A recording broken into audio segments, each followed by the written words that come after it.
For more on General Motors and the future of the entire auto industry, we're joined now by Jerry Greenwald of Greenbriar Equity Group. Jerry is the former chairman of Chrysler. He's also the former chief executive and chairman of United Airlines. Jerry Greenwald, welcome to Bloomberg. Thanks for having me. So how did GM manage to pull this off? I mean, it seemed as though it went from bankrupt to IPO in a very short amount of time. How did they manage this? You know, we could be watching the Cinderella business story of the decade. It's truly amazing. And if I could just say it in staccato terms, the former management started new products that are turning out to be terrific, but they had a terrible balance sheet and high cost. And when we had the Great Recession, they ran right into the federal government because they had no choice. And the federal government, led by some private sector guys, Steve Ratner and others, did a marvelous job of getting them in and out of bankruptcy. And here they are, resurgent. They've got their costs down, they've got a good balance sheet, they've got great product coming. It's not the end of the Cinderella story, but we've got a really good start here. Now, Jerry Greenwald, as part of the Cinderella story, though, the U.S. taxpayer might be looking for some repayment. How long does that take? Well, a lot of shares were moved today, more than anybody hoped, at a higher price. But for the remainder of the taxpayers' shares, GM has got to be able to continue to develop and grow so that their stock price goes into the 50s. And if that happens and the federal government then sells, the taxpayer broke even, should be happy. The GM, it will be a strong company for all of America in the future. But GM's going to have to do a lot more things in the next 2 to 3 years for that share price to grow like that. What are some of those things in terms of allocating capital for new technologies such as hybrid automobiles or even the Chevy Volt? Well, I'll start with this because I lived through it, the old Chrysler coming out of bankrupt, all that stuff. And my one-liner is, it's hard to believe, but it is easier to manage survival than it is to manage success. Now that GM is resurgent, too many people, too many companies may want some of their money back, and that would be a mistake. GM has got to keep their costs down. They're benefiting from a low dollar so that others can't compete as well. That's not going to last.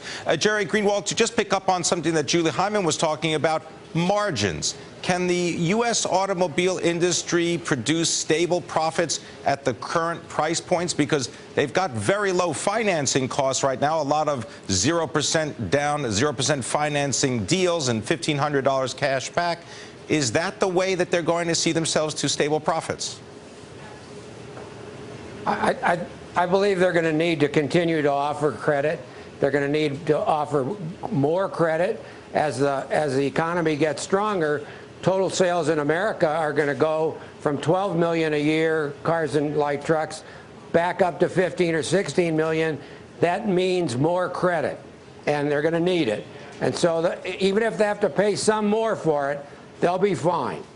All right, so if there's going to be credit available to do that, do you think that the concept of the GM IPO is going to attract even more investors as they start to see the strategy unfold? Will people be paying up more for the stock? I would think so. I mean, I'm a believer, I think most of us are, that the U.S. economy may be too slow, but it is improving.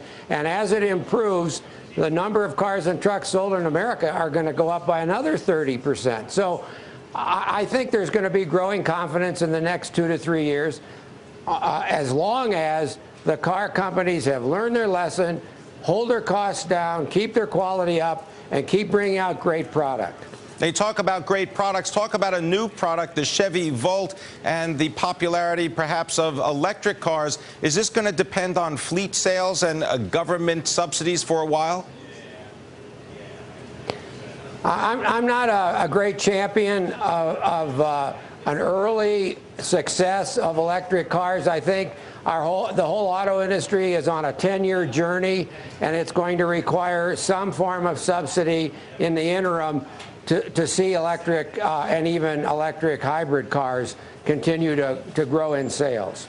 Now, Jerry Greenwald, as reported, GM successful IPO, producing profits, but the competition isn't standing still. Do you expect a resurgence from companies such as Toyota and Nissan?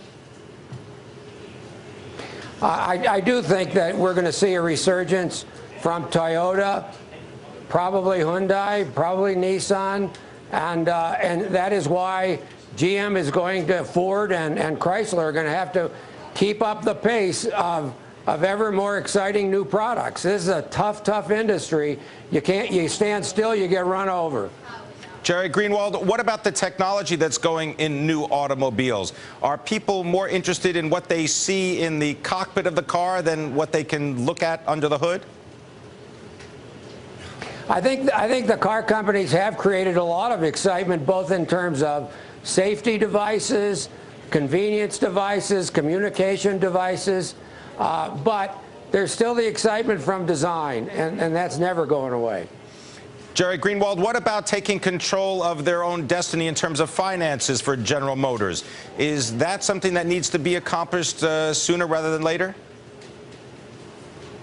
Over a time period, any car company is better off if it has full control over the financing for its dealers and its customers. I don't think that GM is hurting right now because of that, but over time they would be better off having full control with a captive finance company. Last question, Jerry Greenwald. What kind of automobile would you like to be driving from either Chrysler or Ford or General Motors? Now you've asked a really tough question, and I'll get in a fight with my wife if I pick one she doesn't like. I like all three. I'm a little bit prejudiced because I came out of Chrysler, and I like four-wheel drive, and I like Jeeps, but I could take any of the three car companies. All right. I want to thank you very much, Jerry Greenwald, coming to us from Greenbriar Equity, giving us some insight into the future of the U.S. automobile industry.